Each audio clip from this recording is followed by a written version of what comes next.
एक चीज़ ज़रूर सीख रही हूँ, मोहब्बत करनी है तो दो तरफा करो, एक तरफा में कुछ हासिल नहीं।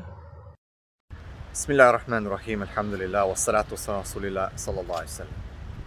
So what a sad incident. It's not the only one. It's not the only one. What a sad incident. It breaks your heart, man. Not just that, I have a client right now with kind of the same issue.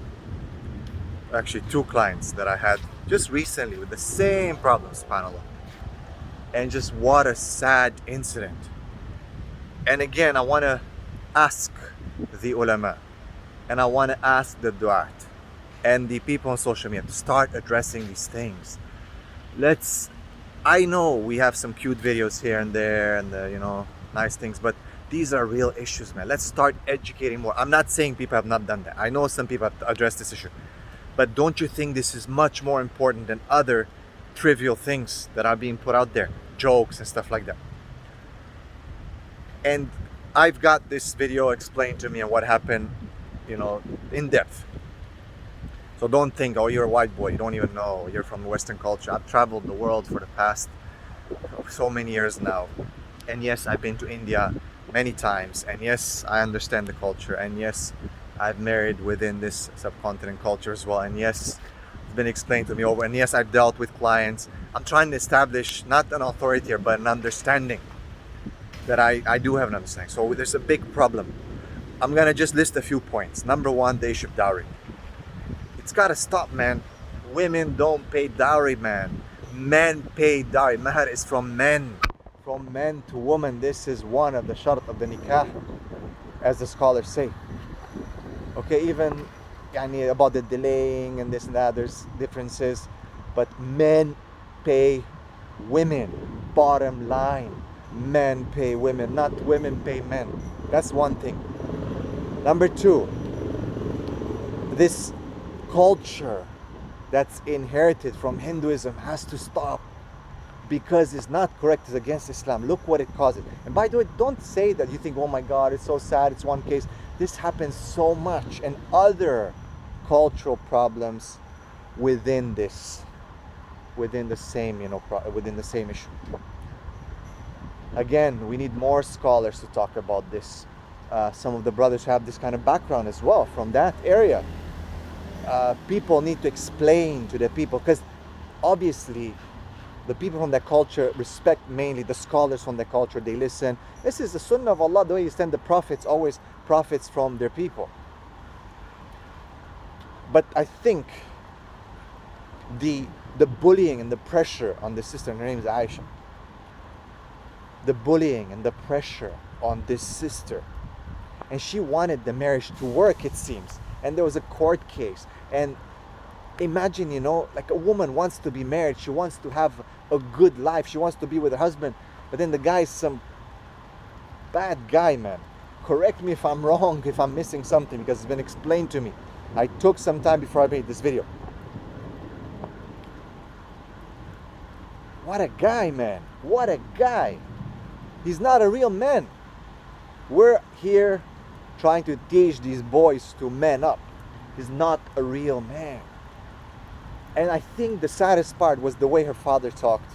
She says, and he mentioned the Quran. Do you see the video where she is? She's about to jump in the river, man. He mentioned the Quran, the Sunnah, your Aisha. And it broke my heart.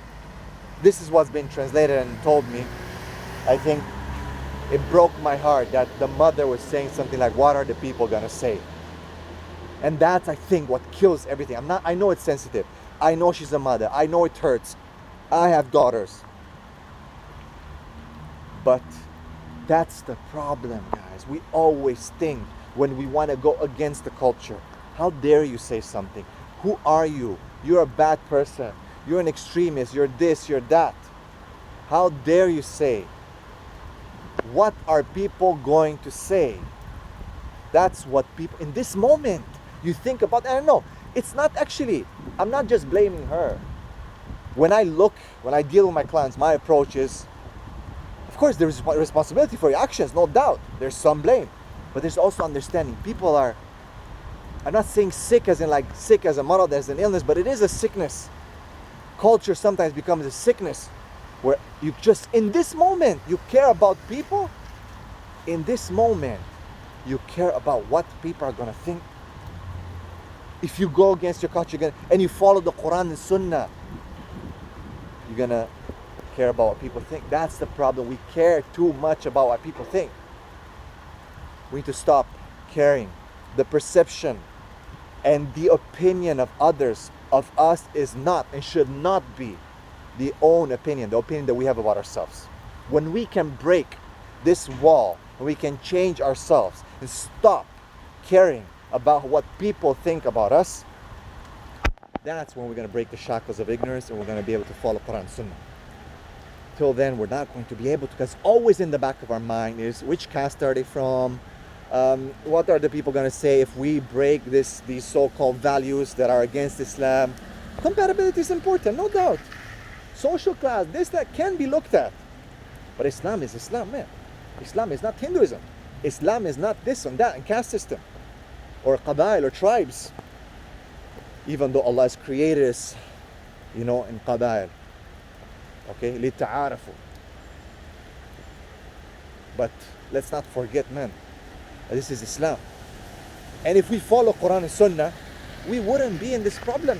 I keep saying solution, medicine, antidote is Quran and Sunnah, guys. KISS. I keep saying KISS, kiss. Keep it sweet and simple. Or keep it sweet and Sunnah. Or keep it simple and Sunnah. Keep it simple and Sunnah. I don't know, man. What is going on?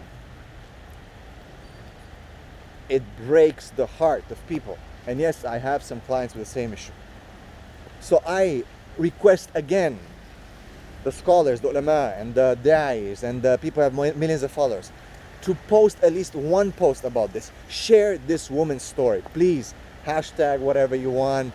Get it a bit out there. I don't know. Tag people, whatever it is. Talk about this. Let's see now the main sheikhs putting a few minutes videos, a couple of minutes, okay, talking about the sister's case and about her problem.